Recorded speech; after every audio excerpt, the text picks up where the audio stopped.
announced your candidacy for governor. Do you feel that being a business person makes you the best candidate for governor? As part of it? I do feel being a business candidate certainly gives me a leg up, because we do have to solve problems. I don't have a committee to go to. We've got a committee of my wife and me that own the company, and then key employees. That's our committee. But people look at politics. They're tired of career bureaucratic politicians. The November 2010 election spoke to that very loud and very clear. I think you'll see the same again in November 2012 on the national cycle.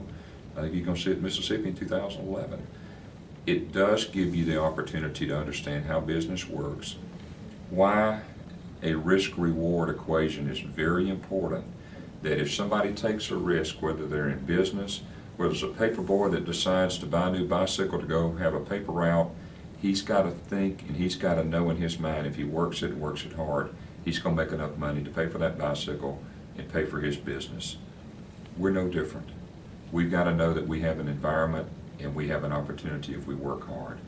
Does a businessman perhaps have more experience in solving problems? I think so. Governor Fordyce announced his re-election at our house in 1995 in Gulfport. And he said, don't ever run for public sector office until you sign the front side of a payroll check.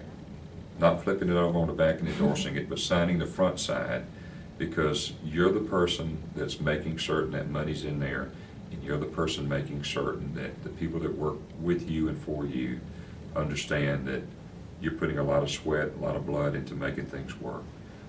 That translates into politics too.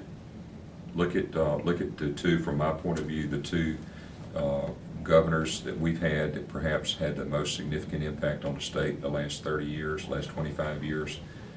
Governor Fordyce happened to be a Republican, happened to come from the private sector, happened to have never had a public office other than an election commission position before. He was reelected, came from private sector. Governor Barber, he had never held public office before. He had run but never held public office before, came from the private sector, and has been an extraordinarily good governor and was reelected. People look to leadership, and leadership is what I think drives this country. It's what makes business work.